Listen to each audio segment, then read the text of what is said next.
সমান হচ্ছে হলো কত 2 পাই বাই ওমেগা, ঠিক আছে। আর ওমেগা সমান আবার আমরা কালকে দেখছিলাম root over K by M, এটা দেখছিলাম না। তো এটা যদি আমরা এখানে বসাই দেই তাহলে 2 পাই কত হবে root over K by M, তার মানে 2 পাই রুট ওভার কি এম বাই কে, এটাও পর্যায়কালের একটা সমীকরণ, ঠিক আছে। আমরা সবাই চিনি তাই না মোটামুটি।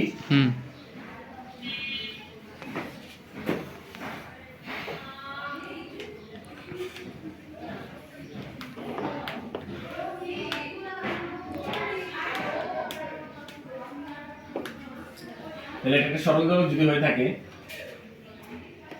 এই অ্যাঙ্গেলটা যদি থিটা হয়, এই সরল দোলকটাকে এর আগে আমরা দেখেছিলাম তাৎক্ষণিক শক্তির মধ্যে, আমরা এখান থেকে ছেড়ে দিলে এটা নিচের দিকে কেন জানি করে, নিচের দিকে কেন জানি আসে, এটাকে ছেড়ে দিলে নিচের দিকে কেন আসে, অভিকর্ষ বলের জন্য আসে, তাই না।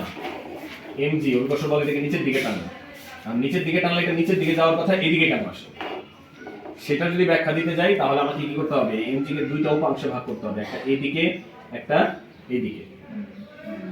তাহলে এই থিটা হলো এইদিকে যদি থাকে তাহলে এই উপাংশটা কি হবে mg cos থিটা, আর এই উপাংশটা mg sin থিটা, ঠিক আছে।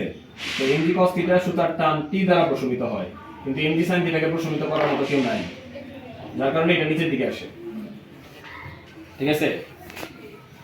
তাহলে এখানে যে বলটা আছে, যে কোনো বল এখানে এই বলের কারণে এটা এইদিকে আসতেছে, তো এই বলের কারণে এদিকে তার একটা ত্বরণ হচ্ছে, তাই না। তাহলে সেটা যদি F আমরা ধরে নেই ma, আর এখানে আসতেছে সমান কত mg sin থিটা, তাই না। তাহলে m যদি কাটা যায় তাহলে a সমান কত g sin থিটা, ঠিক আছে। এখন থিটার মান যদি খুব ক্ষুদ্র হয়, থিটার মানটা যদি খুব ক্ষুদ্র হয়, মানে খুব যদি অল্প একটু টেনে ছেড়ে দিই, তাহলে তোমাদেরকে বলবিদ্যার মধ্যে শিখাইছিলাম ব্যাংকিং, ও আচ্ছা তোমরা তো ব্যাংকিং পড়ো, যারা যারা পড়ছো আর কি তাদেরকে বলছিলাম থিটা যদি খুব ক্ষুদ্র হয় তাহলে জানি কি বলা যায়, আপনার মনে আছে থিটা খুব ক্ষুদ্র হলে কি জানি বলা যায়, ত্রিকোণমিতির ক্ষেত্রে।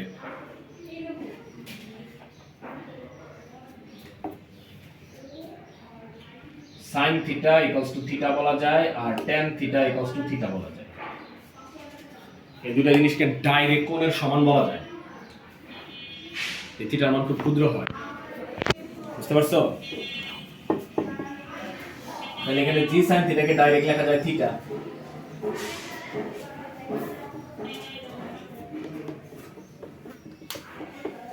কথা বুঝতে পারছো। আবার খেয়াল করো এখানে এটা একটা বৃত্ত চাপের মতো না, এটা যদি একটা বৃত্ত চাপ হয়ে থাকে তাহলে বৃত্ত চাপের সাথে থিটার সম্পর্ক কি,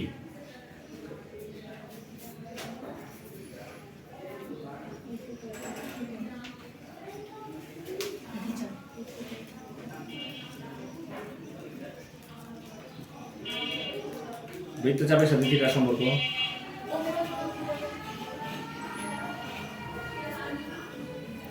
বৃত্তচাপের সাথে থিটার সম্পর্ক s = r থিটা, সাধারণ, তাই না।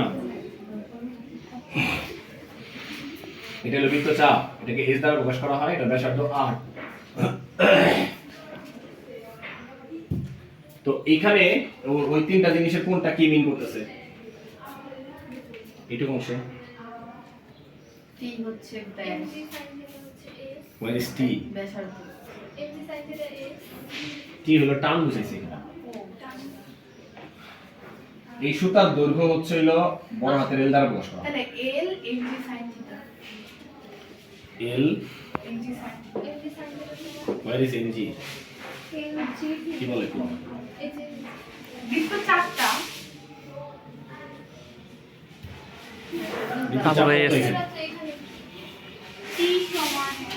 এখানে বৃত্তচাপের ক্ষেত্রে ব্যাপার আছে, তোমাকে আমাকে আস করতে হবে নাই মান তোমরা আন্দাগুন্দি বলো কেন, এখানে তো এস এর ভ্যালুই নাই, এস এর ভ্যালু তো এখানে নাই, বলতেছো কেমনি? বুঝলে বলতে এস এর মান নাই, বুঝো না দেখে আন্দাগুন্দি কথা বলো। যাই হোক, এটা যখন খুব ক্ষুদ্র হবে, এটা যদি খুব ক্ষুদ্র হয়, এই চাপটা যখন খুব কম হবে, খুবই কম তাই না, তখন এই রেখাটুককে কেমন মনে হচ্ছে? হ্যাঁ, এই রেখাটুককে কেমন মনে হচ্ছে? এই যে একটুখানি সরল রেখা মনে হয়, বুঝছো? সেটার মান যখন খুব ক্ষুদ্র হয়ে যায়, সো এটা ডিরেক্ট ভ্যালু, এটুকু যদি এক্স হয়, ঠিক আছে, তাহলে এখানে বৃত্তচাপের দৈর্ঘ্য এক্স, ঠিক আছে, যখন খুব ক্ষুদ্র হয়ে যাবে। এখন তো মনে হচ্ছে এটার মধ্যে বিশাল পার্থক্য, আমি তো খুব ক্ষুদ্র করে আঁকি নাই, যথেষ্ট বড় অ্যাঙ্গেল আঁকছি। যখন খুব ক্ষুদ্র হবে তখন ওই যে ব্যাপারটা ওইরকম হবে, খুব কাছাকাছি চলে আসবে, একেবারেই কাছাকাছি। তখন এই ডিরেক্ট সরাসরি দূরত্ব দ্বারাই কি বোঝা যাবে? চাপের দৈর্ঘ্য বোঝা যাবে, স্ট্রেট লাইন দ্বারা চাপের দৈর্ঘ্য বোঝা যাবে। স্ট্রেট লাইন হয়ে গেলে এটা কি হয়ে গেল? ত্রিভুজ, সমকোণী ত্রিভুজ। সমকোণী ত্রিভুজের মতো হয়ে গেছে, তাই না? তো তখন সাইন সাইন থিটা সমান চাইলে এল বাই কি লেখা যায়? এক্স লেখা যায়, সরি এক্স বাই এল লেখা যায়, যায় না? এক্স না, সাইন থিটা সমান না, এক্স বাই এল লেখা যায় না? লবণ অনেক। log L by T, লবণ L by হতো। T।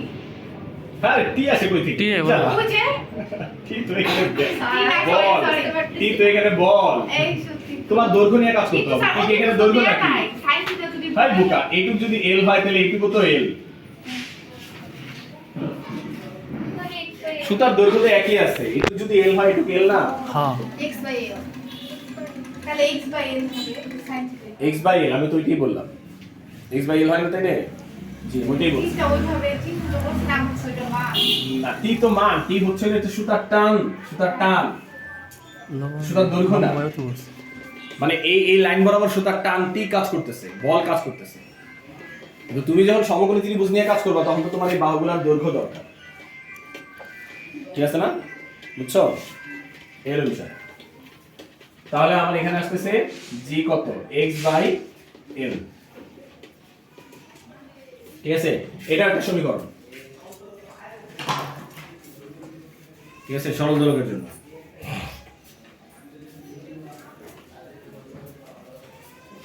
স্পন্দনের জন্য, যে কোনো সরল চন্দ্রিত স্পন্দনের জন্য এই কত কত মাইনাস ওমেগা স্কয়ার x না, এটা তো যে কোনো সরল চন্দ্রিত স্পন্দনের জন্য, তাই না?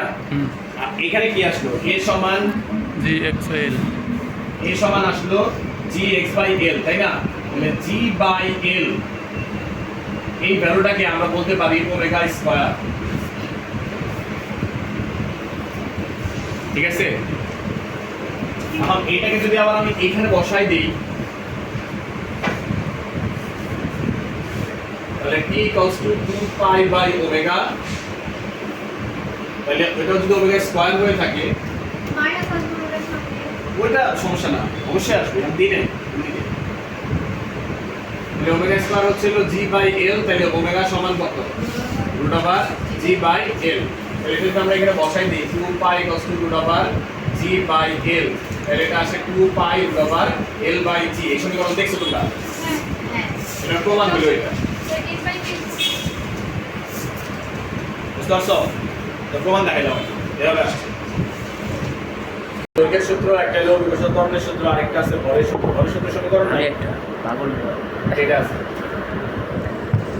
এখানে 2 পাই একটা কনস্ট্যান্ট সংখ্যা, তাই না? তো অল্প এখানে সূত্রটা এইভাবে বলা, অল্প বিস্তারে দোলায়মান সরল দোলকের একটা নির্দিষ্ট স্থানে থাকে, নির্দিষ্ট স্থানে থাকা মানে হলো জি এর মান ফিক্স, তাহলে তার দোলনকাল তার কার্যকরী দৈর্ঘ্যের বর্গমূলের সমানুপাতে পরিবর্তিত, ঠিক আছে? বর্গমূলের সমানুপাতে হয় না, টি সমানুপাতিক রুট ওভার এল হয় না, যদি 2 পাই আর জি কনস্ট্যান্ট হয়, ঠিক আছে? আবার যদি তোমরা এটা বলো যে 2 পাই আর এল কে কনস্ট্যান্ট করে দিবা, ওটা 1 by 3। তাহলে হবে 1 বাই কত? রুট ওভার জি, তার মানে সরল দৈর্ঘ্যের দোলনকাল তার ব্যস্তানুপাতিক। বিকর্ষণ ত্বরণের বর্গমূলের ব্যস্তানুপাতিক। আরেকটা আছে হলো ভরের সূত্র, সেটা হলো এই সমীকরণে এই বব যে আছে এটাকে বব বলে, এই ববের ভর অনুপস্থিত, বুঝছো? এম আছে এখানে কোনো? না, এম নাই, এই জন্য সরল দোলকের দোলনকাল এই ববের ভরের উপর নির্ভর করে, যে কোনো ফলের বল তুমি ব্যবহার করো সেটা কোনোভাবেই কি করবে না, এটা দোলনটাকে এফেক্ট করবে এটা নির্দিষ্ট স্থানে। আচ্ছা, এরপর আছে স্প্রিং, আর এটা হলো আনুভূমিক স্প্রিং। কে ওই যে ওই থেকে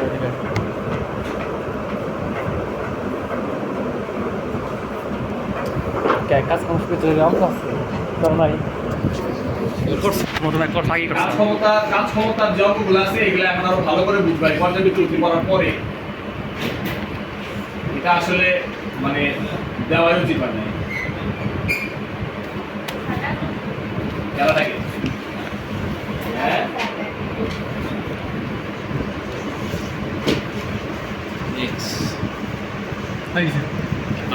না না না না না না না দেখিস লেখিস না এটা একটা নরমাল স্প্রিং, ঠিক আছে? স্প্রিং এর মধ্যে ওজন ভরানো হয়নি। হ্যাঁ ভাই, নরমাল ভাবে আছে, এটার উপর কোনো ভর দেওয়া হয়নি। তারপরে এখানে একটা ওজন, এম ভরের একটা ওজন দেওয়া হয়েছে, ঠিক আছে? এম ভরের একটা ওজন দেওয়ার কারণে এটা কি হয়ে গেছে, দূর নেমে গেছে, তাই না? প্রসারিত হয়েছে। এই প্রসারিত হওয়াটাকে এখানে ই দ্বারা প্রকাশ করা হয়েছে, এতটুকু ডিসটেন্সকে ই দ্বারা প্রকাশ করা হয়েছে, ঠিক আছে?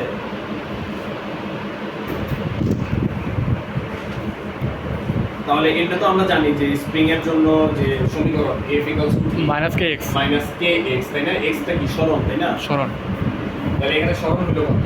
F = ke, আর এখানে এই সরণটা কার জন্য হয়েছে? এটার ওজন যে আছে না mg, এটার জন্য হয়েছে না? তাহলে এখানে আমরা বলতে পারি mg = ke। বুঝতে পারছো? তাহলে হ্যাঁ প্রথম ডায়লগ এমনি এটা কালকে দেখাইছি লেকচার দিই কাজ কোনো শক্তি আছে ভিডিও আছে, তুমি যদি বারবার দেখতে যদি না যাবে লাভ কি? যতবার যাবো ততবার একটা সাবস্ক্রাইবার ক্লিক করো। বুঝছি তো, আমার তো পুরো করা গেছে। তুমি একটা পয়েন্টে সাবস্ক্রাইবার ক্লিক করো, ঠিক আছে? এই হলো ব্যাপার। আপনি তো আপনার নাম বলে নেই ও আচ্ছা, আমি শুধু মজা করে বলছি। না মজা করে বলি নাই, কি করবি পাগল বয় আমি করে যাই না ওটা আবার পরীক্ষা একটা ঠিক আছে? এখানে কি করা হয়েছে, এখান থেকে আরেকটু এক্সট্রা একটা বল প্রয়োগ করা হয়েছে, খুব অল্প পরিমাণ বল প্রয়োগ করা হয়েছে, যার কারণে এখান থেকে এখানে আসছে, এটা হচ্ছে x, ঠিক আছে? তাহলে এক নতুন করে কি হবে? m3 1 মাইনাস কে 2x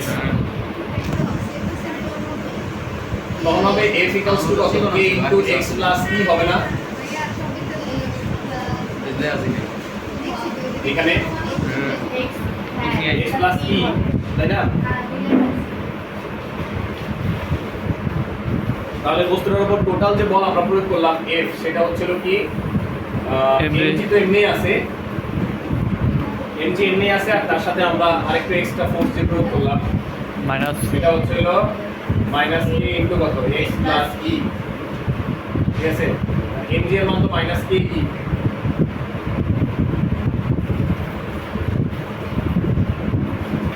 তাহলে f1 mg - kx - ke।